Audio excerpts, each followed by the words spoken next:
Meaning এখানে আমার ওয়ার্ডটা দেওয়া আছে টেডিয়াস। টেডিয়াস মানে কি সেটা দেখো, অ্যান্সার দাও। কেউ কিন্তু কোনো ডিকশনারি বা গুগল থেকে সার্চ করে অ্যান্সার দেবে না, তাহলে কিন্তু তোমাদেরই প্রিপারেশনের ক্ষেত্রে সেটা প্রবলেম দেখা দিতে পারে। তাই নিজে চেষ্টা করে অ্যান্সারটা দাও। Very good. অনেকে ঠিক অ্যান্সার দিচ্ছ, অনেকে ভুল অ্যান্সার হচ্ছে। তো যাই হোক, চেষ্টা করতে থাকো। টেডিয়াস মানে ক্লান্তিকর বা বিরক্তিকর। এবার এখানে দেখতে হবে সিনোনিম মানে একই অর্থে ক্লান্তিকর বা বিরক্তিকর কি আছে, সেটা দেখলেই কিন্তু হয়ে যাবে। চলো, ভেরি গুড, অনেকে অ্যান্সার দিয়েছো, thank you for giving answer.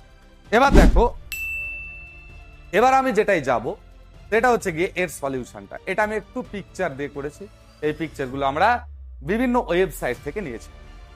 টেডিয়াস মানে কি বললাম, ক্লান্তিকর, তাই না? তাহলে এখানে আমি দেখো এই যে ক্লান্তি হলে আমাদের কি হয়, হাই ওঠে, তাই না? তাহলে সেই রকম একটা পিকচার দেওয়ার চেষ্টা করেছি।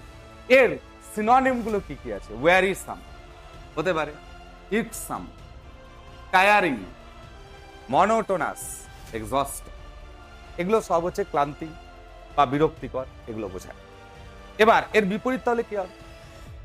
ক্লান্তিকর বা বিরক্তিকর, এর বিপরীত কি হতে পারে না, প্রাণবন্ত বা কর্মচঞ্চল, অর্থাৎ প্রাণোচ্ছল যেটাকে আমরা বলি। তো তার প্রাণোচ্ছল বলতে সেই ওয়ার্ডগুলো কি কি আছে? এক্সিলারেটিং আছে, লাইভলি আছে, ডিলাইটফুল আছে, ডাইভার্টিং আছে। তাহলে তোমাদের ওখানে কি চেয়েছিল না, সিনোনিম চেয়েছিল, যে টেডিয়াসের সিনোনিম। সেখানে আমরা একটা অপশনে পেয়েছিলাম কিন্তু ইকসামকে। তাহলে যেহেতু ইকসামকে আমরা ওখানে পেয়েছি, তাহলে ওটাই হচ্ছে ওর সিনোনিম। তাহলে এখানে আমরা একটা জিনিস শিখলাম, কি শিখলাম? টেডিয়াস মানে ক্লান্তিকর। এটা যাতে তোমাদের মাথায় ঢুকে থাকে সেই জন্য এই পিকচার গুলো দেওয়া। এগুলো আমরা ভেরিয়াস ওয়েবসাইট থেকে নিয়েছি। তাহলে এই যে ক্লান্তি, তার বিপরীত কি? প্রাণচঞ্চল, যে সবসময় প্রাণোচ্ছল হয়ে আছে।